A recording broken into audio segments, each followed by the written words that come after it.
How's it going, guys? Welcome back to the channel. It's Joe with another video. It's been a while since I posted anything, but I plan on making more videos in the future. So go ahead and subscribe to get notified. I guess that's what the saying is.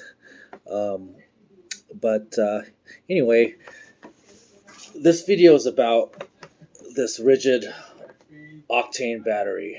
This one particularly happens to be a 3 amp, and as you can see, it doesn't work.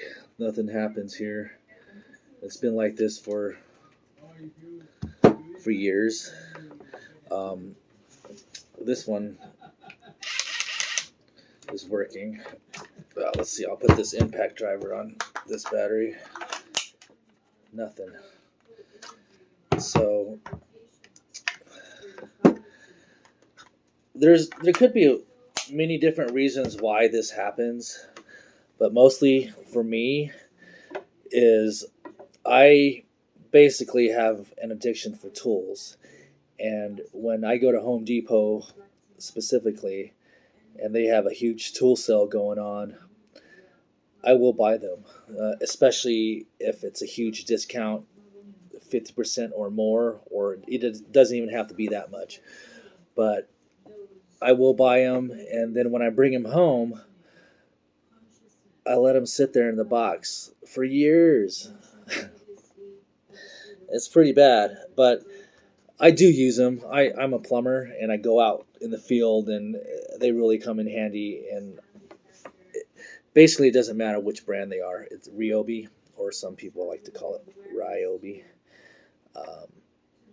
Ridgid, Milwaukee, Makita.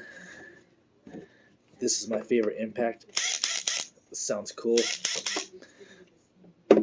But I bring these tools home and I don't necessarily unbox them, and they sit there for years potentially. So I think possibly that's the reason why they go on sale as well, is they may have an expiration, specifically on the batteries. It gets to the point where they go dead. So I think they try to sell them at a discount, so they can get rid of them. And that's been the case for me. I let them sit in the box too long and they go completely dead. So I have revived these batteries before, the Ridgid Octanes. I've looked online and I saw different videos about Ridgid batteries, and I don't know if I've seen one specifically for the Octane line. They're basically the same, but this has like a Bluetooth capability in it, so it can communicate with your phone. But let me show you some of my other batteries and tools that I have, and let you know how bad this addiction can be.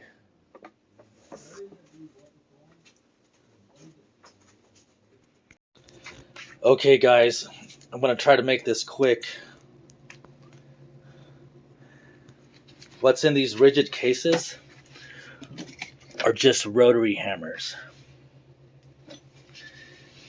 And the rabbit hole goes a lot further than this. And all these are ready to go for a job when I need them.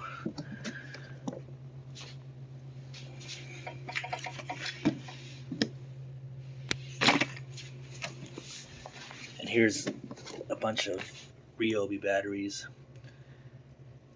And I like Ryobi. They get a bad rap for being do-it-yourselfers or for homeowners, and basically that's what they're for.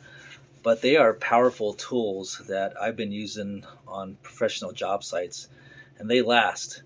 And when they fail, you can take them back. I've taken them back to Home Depot, and I've gotten another one even without a receipt. So I don't know if you guys have done that before, but I've done it, and they're cool. Oh yeah, check this out, guys. I got a Theragun here. I've been using for an injured shoulder.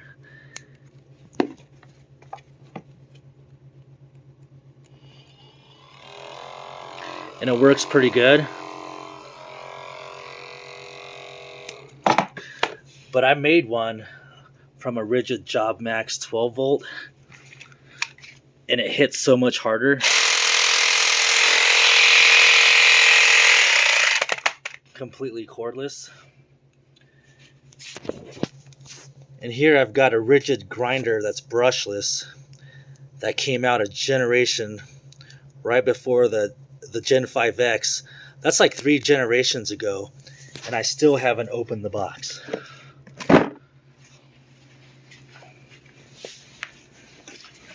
And here's a Milwaukee M18 fuel nailer.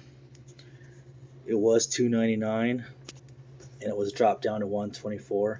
That's insane. So I just picked it up. Anyway, let's get back to the battery. All right, guys. The first thing you want to do is take a couple of these tabs off. There's 2 of them, one here and one here. And I've already taken it off of this battery, which is the bad one. And the bit you're going to be using is a security bit. I believe it's a T10.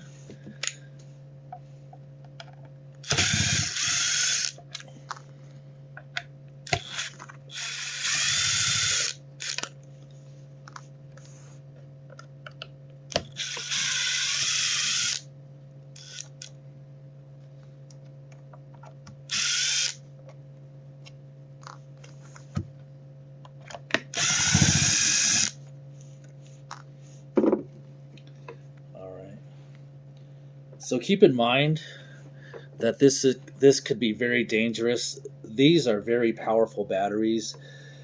They draw just as much amperage from the tool like you would use a regular plug-in tool. 15 amp power. So, be very careful of what you're doing. And let's take a look here.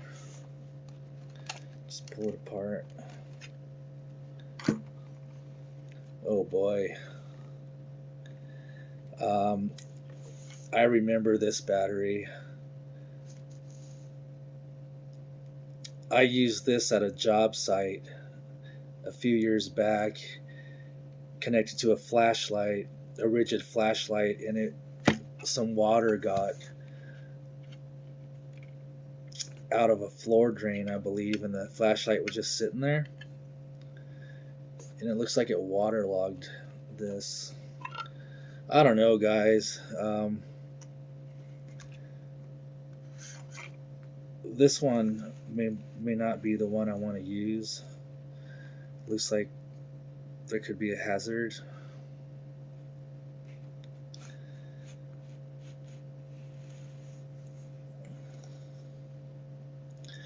Alright, well, let's see if there's any voltage going to it. You want to get a multimeter. They sell cheap ones at Harbor Freight.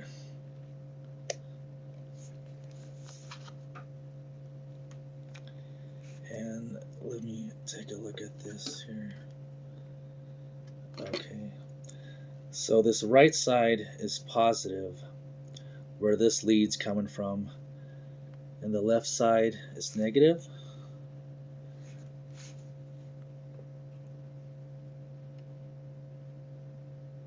I'm getting a reading.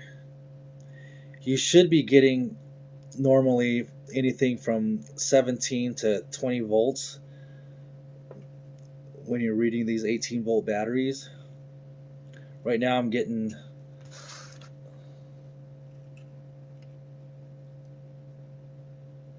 0.77.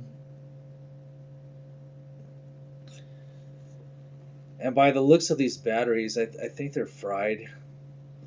I've never done a battery rebuild where you take out the batteries and replace them. I know this one has, the specific cells on this one is 21700 cells compared to the smaller size Ridgid batteries, which use 18650. And I've never got into detail like that with these batteries. I assume just buy another battery. Um, all right. So what I would do if this battery didn't look like this is I would actually, let's try it. What the heck?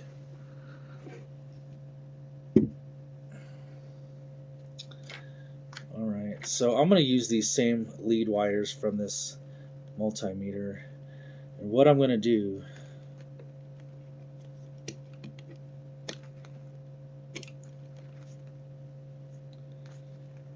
is I've got these clips here.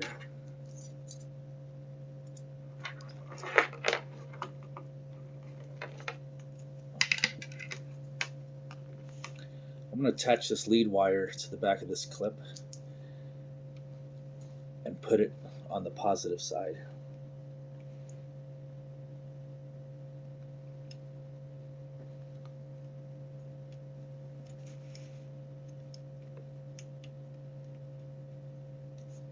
Just like that.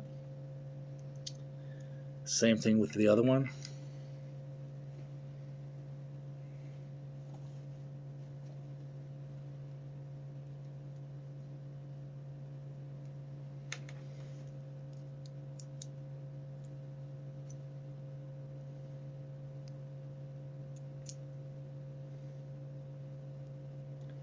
And connect it somewhere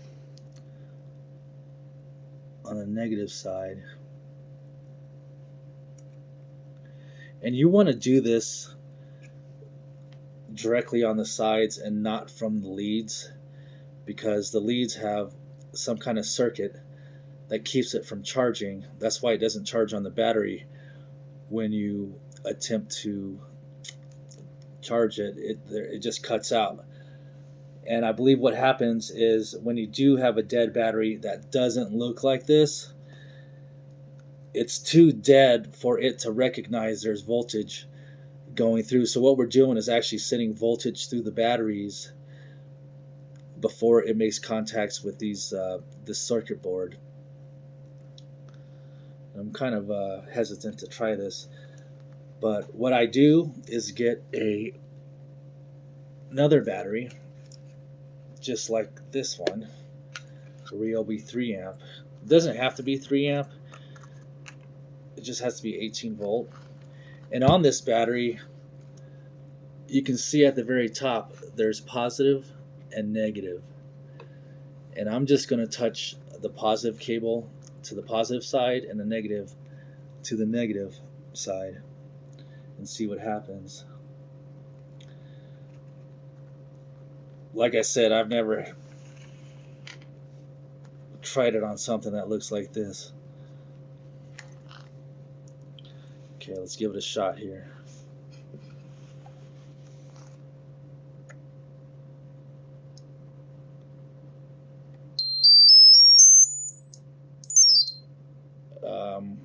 I've never seen that sequence of lights happen like that. I'm just going to stop what I'm doing. Usually, I would see a blue light come on, and slowly the voltage would go up, say like it was 1.77, or I'm sorry, 0.77, it would go all the way up to like 18, or anything between 17 and 20. You just leave it on for maybe like a minute at the most, and then it's going to draw the current into the batteries. And what you want to do is get it to that specific voltage, so when you put it back on the charger recognizes that the battery is 18 volts and it can go ahead and charge it. But this I'm not gonna mess with. I don't know what condition those batteries are in. I've never seen that light happen before like that. But I think this battery's toast.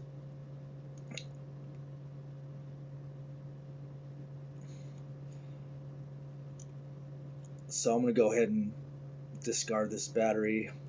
And unfortunately, I don't have another battery to show you guys because they're all charged up properly.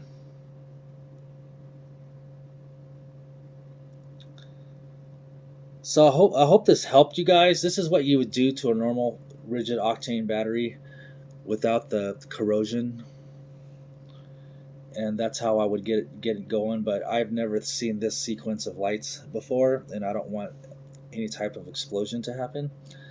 So it's better off just to dispose of this properly and get another one.